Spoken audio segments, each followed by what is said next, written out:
Ternyata banyak yang kurang begitu memahami dan memberikan apresiasi bahwa infrastruktur itu penting.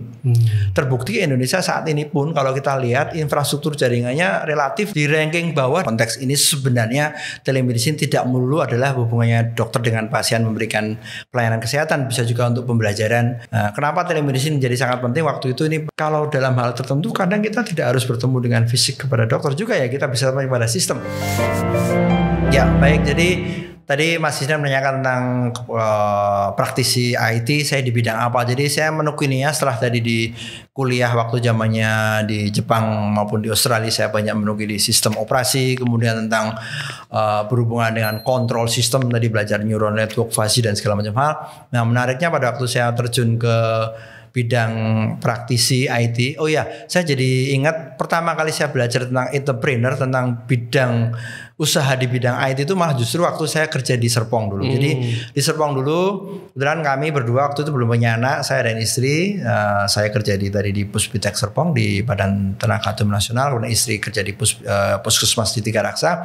Nah di weekend, di akhir pekan biasanya kami kadang-kadang jalan-jalan ke Jakarta. Ini saya sempatkan belanja ke Mangga 2, belanja komponen komputer. Jadi waktu itu saya juga sambil jualan komputer. Jadi walaupun kerja di satu kantor penelitian punya pemerintah, tapi saya juga nyambi, kebetulan ditawari teman karena dia punya perusahaan yang nganggur gitu ya. Kalau mau saya nawarkan, jadi saya jualan merakit membuat komputer yang dijual di perkantoran. Nah ini awal mula saya juga belajar tentang entrepreneur di bidang IT di situ ya, walaupun masih berupa jualan barang, tapi di situ saya belajar tentang bagaimana mengelola hardware, jaringan dan seterusnya yang dalam bentuk produk yang harus kita kemas, bagaimana belajar tentang customer service dan lain-lain gitu, yang ternyata itu nanti akan menjadi bekal saya. Kemudian untuk mengajar, saya juga pertama kali justru mengajar waktu itu di Serpong, saya juga mengajar pertama kali di IT, di Institut Teknologi Indonesia. Jadi di sela-sela kegiatan saya sebagai pegawai di lembaga penelitian tadi, saya mengajar di IT di beberapa mata kuliah, saya programming waktu itu Fox seperti Fortran, C dan lain-lain, kemudian tentang sistem operasi dan segala macam hal. Itu juga jadi cikal bakal yang nantinya kenapa saya juga sekarang mengajar di mana-mana gitu ya. Oke. Nah berlanjut, kemudian saya tadi S2 dan kembali terus menekuni bidang jaringan atau networking gitu ya. Nah, ini menarik karena ternyata banyak yang kurang begitu memahami dan memberikan apresiasi bahwa infrastruktur itu penting. Terbukti Indonesia saat ini pun kalau kita lihat infrastruktur jaringannya relatif di ranking bawah dibanding negara-negara bahkan di negara ASEAN. Kalau kita lihat ya penetrasi, sehingga saya setuju sekali dengan pemerintah sekarang bagaimana dengan adanya palaparing. Jadi infrastruktur yang membawa data informasi dalam sistem itu tidak begitu dikelola dengan baik. Orang fokus pada membuat website, membuat konten, membuat coding, mengelola database dan segala macam hal, sedangkan infrastruktur dianggap asal dicolok, nyambung, selesai. Padahal banyak ilmu yang lain yang perlu dieksplorasi. Padahal itu paling basic ya. Paling basic, karena nggak ada infrastruktur kita nggak bisa ngirim data. Internet nggak ada infrastruktur, apa jadinya gitu. Orang harus kirim file pakai flash disk, zaman dulu pakai disket dan itulah contohnya. Nah, berkembang lagi, akhirnya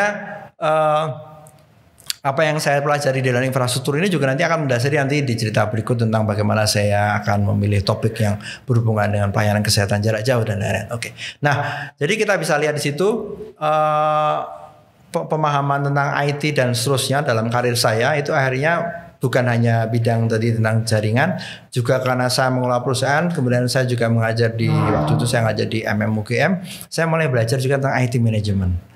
Tentang IT governance. Orang mungkin melihat bahwa orang Indonesia itu cenderung kalau membangun sistem itu asal minta tolong vendor atau bikin nyuruh orang IT bikin sistem ini itu selesai, pasang-pasang, akibatnya tidak nyambung satu sama lain. Artinya mereka tidak paham bahwa di awal mereka harus punya master plan. Mereka harus punya yang namanya IT governance yang bagus. Mereka harus punya pemahaman tentang IT service, ITL. Jadi disitulah saya mulai menekuni switching, walaupun networknya masih tetap saya kerjakan, saya beralih ke menekuni di bidang IT management yang juga ternyata banyak orang yang tidak begitu menekuni. Tadi kembali lagi anti mainstream. Jadi saya sebagai orang IT selalu seringnya tuh nyeleneh gitu Mas Inan. Jadi dibilang kayak orang udah demam beli BlackBerry, saya tidak mau beli. Orang beli itu apa gitu iPhone, saya tidak mau beli gitu. Mindset pengusaha banget itu Pak. Iya. Anti mainstream gitu ya. Tapi yang jelas bahwa saya ingin buktikan walaupun saya orang teknologi tidak boleh mengontrol kita. Kitalah yang mengontrol teknologi. Teknologi tidak boleh mengontrol, karena manusia adalah sistem yang paling sempurna ciptaan Allah Subhanahu wa taala. Itu konsep saya. Jadi walaupun sekarang ada AI atau apapun, saya tidak akan pernah berharap AI atau apapun namanya nanti mengambil alih segala kendali kegiatan kita semua. Oke. Nah, di situ kembali lagi. Oke. Jadi bukan kepakaran ya, ke spesialisasi saya tadi mulai menambah dari dulu saya resume lagi tadi di sistem operasi, kemudian belajar coding sebentar. Waktu itu coding saya masih pakai di S1 S2 gitu ya untuk konsep control system, fuzzy logic, neural network. Beralih ke networking, menekuni penebutan produk di Cisco, networking, security dan lain-lain. Kemudian ke IT management dan seterusnya. Nah, ini nanti yang bagian terakhir yang mungkin nanti akan masih ditanyakan ke arah mana gitu. Tapi yang jelas memang IT itu sebenarnya sangat luas sekali, tapi kita harus mampu memilih dengan benar topik mana, bidang mana, spesialis mana yang kita tekuni sehingga nanti kita bisa memberikan kontribusi. Jangan hanya asal ikut latah dengan orang lain. Orang belajar ini semua, itu semua percuma. Nanti akhirnya komposisi kita dalam mengelola tenaga ahli IT di Indonesia juga tidak akan pernah bagus dibanding dengan negara lain. Oke. Begitu Mas. Oke. Menarik sekali, panjang sekali ya. Karena kalau saya lebih mengenal beliau ini sebenarnya belum semua ini ceritakan. Jadi udahlah pokoknya kalau masalah IT beliau sangat menguasai gitu ya. Kompeten sekali di sana, nggak diragukan lagi. Namun yang menarik ini Pak ya, pada akhirnya ya saya ingat Pak. Jadi ingat nih tadi Bapak menyebutkan Cisco, Bapak tahun 2000-an itu sudah lengkap sertifikasinya Pak dari CCNA, CCNP gitu ya. Dan di mana waktu itu belum banyak orang yang punya gitu ya. Ya emas juga gitu ya. Kalau mungkin saat ini apa ya yang kayak OSCP dan sebagainya lah, mungkin yang banyak orang yang belum punya gitu. Bapak waktu itu punya gitu. Jadi Bapak ini ahli di infrastruktur jaringan, kemudian juga di IT management tadi. Namun kenapa ini pertanyaannya Pak? Pada akhirnya Bapak memilih ini telemedicine atau tele itu jarak jauh, kemudian medicine itu pengobatan gitu ya. Pengobatan jarak jauh ya bisa dikatakan dukun, orang kayak dukun. Kayak dukun apa bedanya sama itu Pak? Orang bawa kendil gitu ya, ada airnya, kemudian sini tak obatin kamu. Sembur gitu ya. Terkirim atau mungkin lewat foto gitu ya. Lewat foto juga ada Pak itu dukun-dukun gitu. Betul. Apa bedanya sama itu Pak? Jangan-jangan Bapak terinspirasi sama itu. Ya, oke. Jadi menarik juga ya. Jadi mungkin awal tahun 2010-11 jadi waktu saya mengundurkan diri dari perusahaan IT yang dulu kita bersamanya selama 10 tahun. Kemudian saya ingin mencoba mulai mencari bidang baru yang ingin saya tekuni. Sekali lagi mungkin kadang kita butuh tantangan Mas Isnan. Jadi sekali lagi di jangka waktu tertentu begitu kita udah mulai merasa stagnan atau merasa ini atau tanda kutip bosan gitu ya, kita perlu mencari tantangan baru, belajar hal baru yang mungkin bisa memberikan kontribusi ke orang lain. Nah, saya melihat peluang di situ. Kembali lagi, teknologi informasi, sistem informasi itu kan sebenarnya adalah tool atau dalam bahasanya ada enabler, memampu kita dalam melakukan kegiatan sehari-hari. Nah, sebenarnya kalau orang IT mau belajar lebih dalam lagi, apa yang akan ditiru adalah semua sistem yang kita pelajari dan kita gunakan dalam IT itu sebenarnya mengacu pada sistem yang ada di tubuh manusia. Oh iya ada menarik, otak, ada tangan, ada sensor perasa, ada segala. Jadi artinya saya mulai melihat bahwa sumber dari IT itu justru berada di bidang kesehatan. Oke.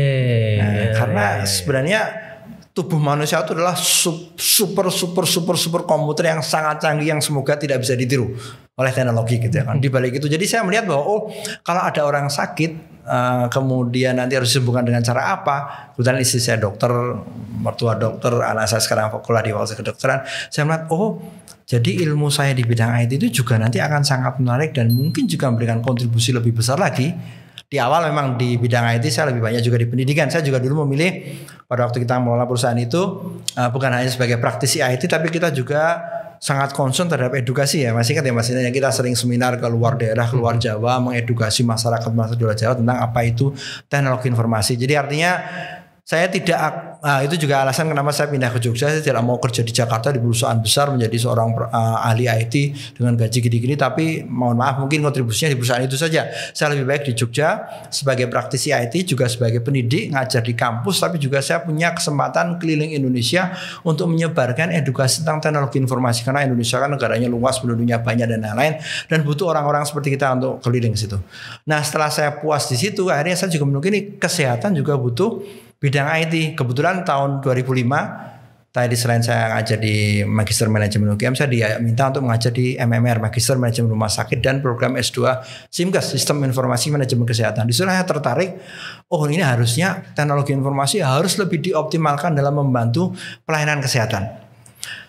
Karena background saya jaringan, karena background saya networking, karena saya paham banget dengan infrastruktur, kemudian saya sering keliling tadi di waktu-waktu sebagai praktisi IT, kita memberikan edukasi bahwa layanan kesehatan di daerah itu masih sangat kurang dibanding di daerah-daerah yang lebih maju gitu ya, di Jawa terutama gitu ya. Kalau boleh saya bilang statistik, walaupun itu datanya agak lama, 80% rumah sakit besar itu adanya di Indonesia bagian barat, Mas Isnet. Jawa, Sumatera. Dokter spesialis juga begitu. Jadi negara Indonesia bagian timur itu kasihan sekali dengan distribusi yang sangat dengan penetrasi yang sangat rendah sekali. Jadi saya melihat bahwa TI bisa kita manfaatkan untuk meningkatkan pelayanan kesehatan. Nah, salah satunya tentunya adalah dengan menggunakan telemedicine.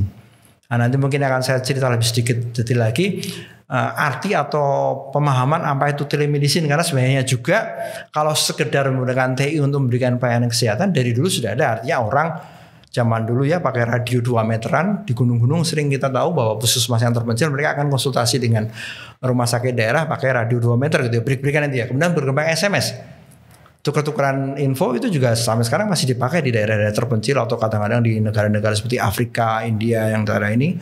Kalau infrastrukturnya belum bagus, mereka pakai SMS itu bertukar. Itu juga sudah tanda kutip merupakan telemedicine karena ada jarak yang cukup jauh dan ada layanan kesehatan yang dilewatkan di atas infrastruktur TI itu sendiri.